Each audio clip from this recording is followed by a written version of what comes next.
Alors, c'est un cas clinique qui se veut didactique, donc je vais régulièrement vous poser des questions et vous demander de me donner votre avis. C'est un cas clinique qui a vraiment eu lieu. La prise en charge a été ce qu'elle a été. Voilà, on ne prétend pas que c'est forcément la seule chose qu'il y avait à faire et peut-être qu'il y aura certains points qui sont sujets à discussion. Donc c'est une patiente de 44 ans qui est prise en charge par le SAMU sur son lieu de travail pour une douleur thoracique qui est a priori plutôt suspecte puisque constrictive rétrosternale. La douleur est survenue brutalement, elle évolue depuis 20 minutes à l'arrivée du SAMU et elle était survenue dans un contexte de réunion professionnelle importante, donc de stress important pour la patiente. On ne retrouve pas de dyspnée, on ne retrouve pas de palpitations et l'interrogatoire ne retrouve pas de notion de douleur similaire auparavant. On a peu d'antécédents puisqu'on a une histoire de migraine sans aura chez une patiente qui prend des triptans de façon occasionnelle sans prise récente par rapport à l'épisode actuel. Pas d'antécédents familiaux connus et aucun facteur de risque cardiovasculaire connu. En termes d'examen clinique, on a une légère hypertension, symétrique aux deux bras, une fréquence cardiaque à 94 battements par minute chez une patiente qui est eupnéique en air ambiant, apyrétique, qui n'est pas en surpoids et qui ne présente pas de signes d'insuffisance cardiaque congestive. En termes de traitement initial, la patiente a été traitée par de l'aspirine et de l'enoxaparine par voie intraveineuse par le SAMU. Elle est adressée d'abord en unité de soins intensifs pour une prise en charge. À noter que la patiente est toujours algique quand elle arrive. Et l'électrocardiogramme suivant est réalisé. Vous pouvez constater un rythme sinusal régulier et des troubles de la repolarisation avec des ondes T négatives en V2, en V3 et en D1 et en AVL. L'échographie réalisée au lit de la patiente retrouve une discrète hypokinésie antéro-apicale sans autre anomalie, avec notamment un péricarde sec, un bon VD, une FEVG qui est conservée. Il y a plusieurs tests à la trinitrine qui sont effectués. La douleur persiste malgré cela. Première question, pour commencer doucement. Quelle est votre prise en charge dans l'immédiat devant ce tableau clinique ? Est-ce que vous l'adressez pour une coronarographie d'urgence ? Est-ce que vous l'adressez pour un scanner d'urgence ? Est-ce que vous attendez les résultats de la prise de sang ? Je ne vais pas forcément vous poser trop la question pour celle-ci. C'est un dossier sur l'infarctus. Qui vote 1 ? Voilà, tu as la réponse. Bon, voilà. Il fallait faire en effet une coronarographie. Donc je vous montre sans attendre les résultats de la coronarographie. Vous avez à gauche la coronaire droite qui semble angiographiquement lisse, sans lésion évidente. Vous avez à droite surtout la circonflexe que l'on voit bien qui semble également angiographiquement lisse. L'IVA pour ce qu'on en voit ne semble pas présenter de lésion évidente. On peut déjà apercevoir peut-être une lésion sur ce qui semble être une diagonale. Et je vous montre l'incidence d'après. Qui montre en effet qu'on a une IVA qui est plutôt belle, sans lésion significative, mais sur une deuxième diagonale, on voit une longue sténose sur une artère qui est presque grélique sur cette deuxième diagonale. Et donc qui semble être responsable de ce tableau clinique. Et donc devant cette coronarographie, chez une patiente qui a reçu bien sûr du Risordan intracoronaire, et l'anomalie se maintient malgré ce Risordan intracoronaire. À ce moment-là, quel est votre diagnostic devant ce tableau? Est-ce que vous évoquez une longue sténose athérosclérotique de la diagonale? Est-ce que vous évoquez un spasme coronaire? Est-ce que vous évoquez une dissection coronaire spontanée? Qui vote 1? Plus personne. Qui vote 2? 1 ou 2 bras. Qui vote 3? Ah, le cardiologue vote 3. À toi de jouer. Vous êtes trop fort. Alors, j'ai pas éliminé la une, parce que là, dans l'absolu, même si pas de facteur de risque cardiovasculaire, pas d'autres lésions sur les coronaires, on est d'accord qu'on se dirige vers pas forcément quelque chose de classique. Mais là, dans l'immédiat, à mon sens, on peut pas avec certitude dire que ce n'est pas une lésion athérosclérotique. Mais en effet, a priori, ça peut être également une dissection coronaire spontanée.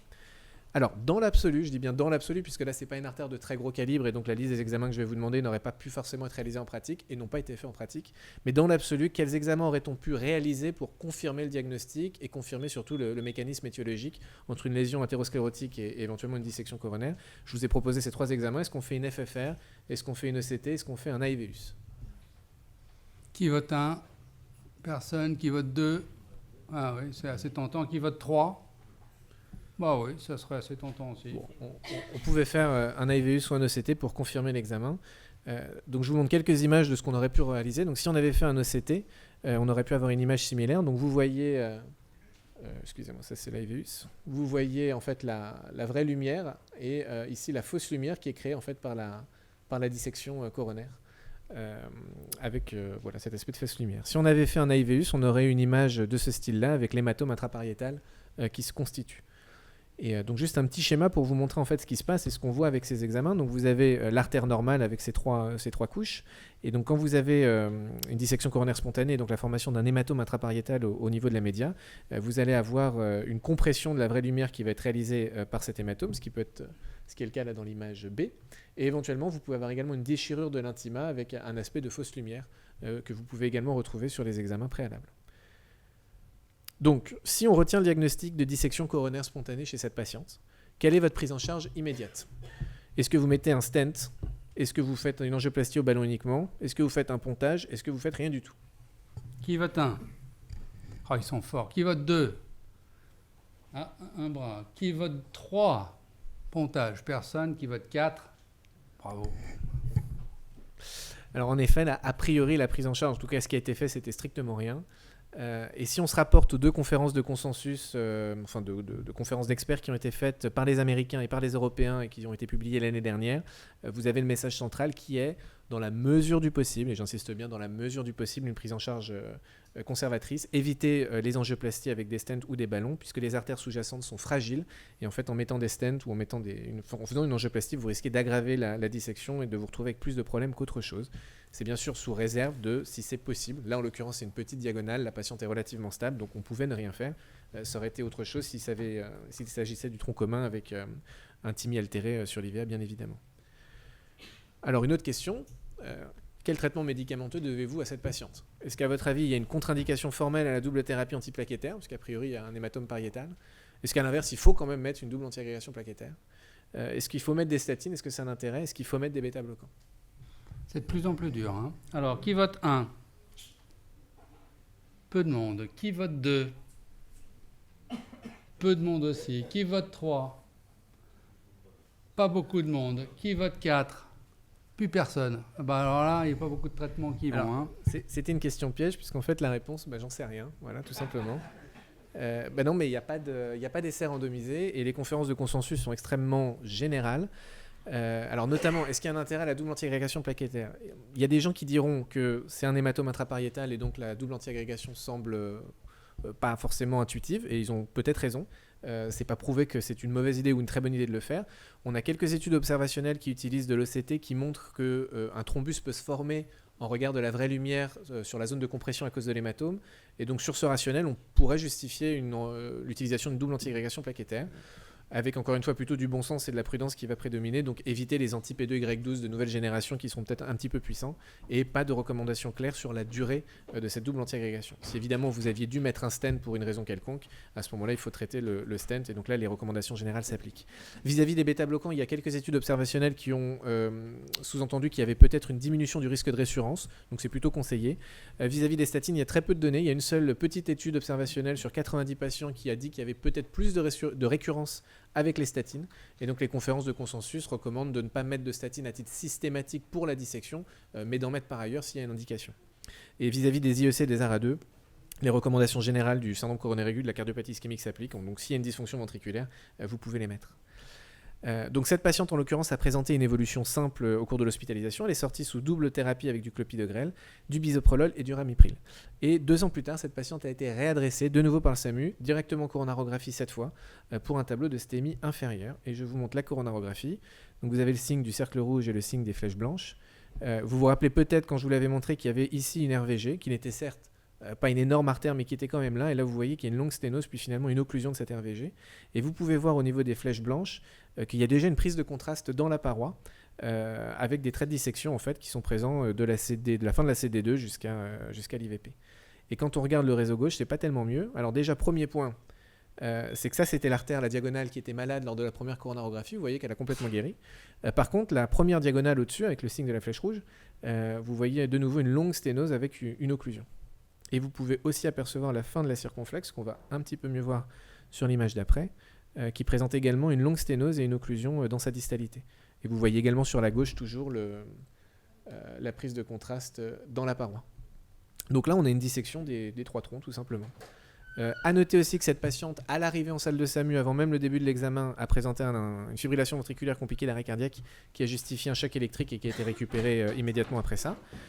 Une fois à la fin de l'examen, la patiente est stable sur le plan hémodynamique et ne présente pas de signe d'insuffisance cardiaque congestive. elle a une FEVG qui est conservée avec une hypokinésie inférolatérale. Et donc la question, quelle est votre prise en charge à court et moyen terme? Donc voilà les propositions que je vous donne. Est-ce que vous faites une angioplastie de la coronaire, donc segment 2, segment 3, IVP et RVG? Est-ce que vous faites un pontage en urgence puisqu'il y a une atteinte rétronculaire? Est-ce que vous faites toujours rien sur les coronaires? Est-ce qu'à votre avis, il y a une indication à mettre un défibrillateur? Allez, vas-y, donne-moi la solution. Alors là, en pratique, ce qui a été fait, toujours rien sur les coronaires. Et oui, il y a eu un défibrillateur qui a été mis en prévention secondaire devant le risque de récidive élevé. Et donc, juste pour vous montrer, la coronarographie de contrôle réalisée à titre systématique à 30 jours, vous voyez que la coronaire droite a complètement guéri, qu'il n'y a plus de contraste au niveau des parois, qu'il n'y a plus de sténose, avec la RVG qui est là. Et à gauche, vous voyez que la première diagonale a complètement récupéré. Et vous pouvez également voir la distalité de la circonflexe qui a complètement récupéré. Donc juste quelques petits mots sur la dissection coronaire spontanée, une incidence qui est probablement sous-estimée. Il faut y penser notamment chez la femme jeune. Une période à risque, notamment, c'est le postpartum, même si ce n'était pas le cas dans ce cas clinique. L'IVUS et l'OCT peuvent avoir un intérêt pour vous aider dans le diagnostic. Dans l'aigu, il faut faire une prise en charge non invasive dans la mesure du possible. Et il n'y a pas encore de consensus sur la prise en charge médicamenteuse. Merci beaucoup.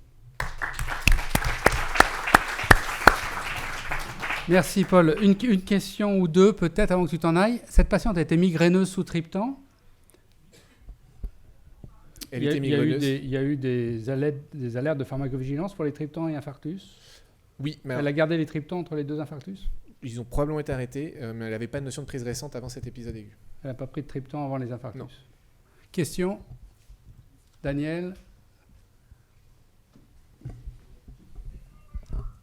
Une question par rapport au diagnostic. Finalement, est-ce que le geste diagnostic que vous préconisez n'est pas en lui-même dangereux dans ce cas-là par rapport justement à une possibilité d'extension de la dissection? Parce que c'est quand même un geste, sinon agressif au moins, qui va chercher... De l'imagerie particulièrement, vous voulez dire? Oui, de l'imagerie l'OCT. complémentaire avec l'OCT et l'IVUS. C'est tout à fait exact. Après, est-ce que c'est nécessaire, en l'occurrence, dans ce cas-là particulier? Là, dans ce cas-là, sans doute pas. D'une part, parce que l'artère était très petit calibre et il n'a pas été fait chez cette patiente. Et une question par rapport à l'étiologie. Est-ce que vous avez étudié, recherché une cause spécifique? En l'occurrence, on avait eu un cas dans le service dans les années 80-90. Avec Jacques Bonnet de Bordeaux, on avait publié justement, il y avait une anomalie du collagène chez cette patiente qui était tout à fait caricaturale et qui expliquait finalement, elle avait récidivé également à deux reprises. Alors, je vous remercie pour cette question parce que ça me permet d'aborder ce point. En effet, il y a la dysplasie fibromusculaire notamment est fréquemment retrouvée chez les patientes qui présentent ce genre de maladie. Il n'y a pas de recommandation comme quoi il faut systématiquement le rechercher, mais comme il y a une association assez importante, ça semble du bon sens. Chez cette patiente, on n'avait pas d'argument pour cela. Il y a aussi une association qui est rapportée avec des maladies inflammatoires. On n'avait pas d'argument chez cette patiente pour en avoir. Autre question? Pas d'autres questions? Oui, rapidement. Merci Delphine. Merci. Excuse-moi, rapide question. Est-ce que moi je travaille en urgence et au SAMU, on se pose beaucoup la question sur ces STEMI de la femme jeune sans facteur de risque et on est très embêté, on n'a pas de recommandations précises, mais on a quand même vachement envie de dire qu'il ne faut pas qu'on les prête trop ces patients. Est-ce qu'il y a des choses à savoir, à sortir? Est-ce que maintenant, clairement, on va se dire, une femme jeune sans facteur de risque qui fait un STEMI, il va falloir qu'on fasse juste aspirine seule? Est-ce qu'à un moment, il va falloir qu'on passe à ça? On est très quand même dans le traitement à la carte, suivant les patients. Peut-être qu'on peut faire plus de mal que de bien. C'est une très bonne question et c'est une question qui est difficile, je pense. Sur STEMI, c'est difficile de dire que vous ne faites pas les traitements les meilleurs, les plus vite. Autant sur une STEMI, vous pouvez résister. Sur un STEMI, c'est compliqué. Bon, STEMI, on résiste, mais visiblement, elle a fait un STEMI inférieur sur le... Là, elle a reçu de l'aspirine et de l'enoxaparine. Ça ne m'aurait pas choqué si elle était arrivée avec juste de l'aspirine en se disant elle n'a aucun facteur de risque, c'est quand même étonnant. La vraie problématique, c'est quand même le traitement de ces patients. On voit bien que là, c'était une patiente qui passait en cardiologie et qui a un traitement de prévention secondaire qui n'a pas marché. Donc il n'y a pas de raison que ça marche la deuxième fois. Et le traitement aigu, pareil. On ne sait pas si... les dissections, c'est quand même occlusif, donc ça entraîne des thromboses. On ne sait pas du tout quel est l'effet des antithrombotiques sur la paroi, mais il y a quand même une occlusion aiguë. Donc c'est quand même très très compliqué. C'est vrai qu'il nous faudrait plus de données là-dessus. Donc ça veut dire que pour l'instant, s'il y a un message, on reste sur la même stratégie. Oui, allez, en gros c'est ça. Bref, on ne sait pas quoi. Ouais. Mais moi j'aurais tendance à dire continuez de faire ce que vous faites dans le STEMI et on fait le tri après la coronographie. Parce qu'il y a aussi des faux diagnostics qui sont de l'athérothrombose, donc il faut aussi traiter cela. Toutes les femmes de 50 ans qui ont un STEMI n'ont pas une dissection spontanée des coronaires.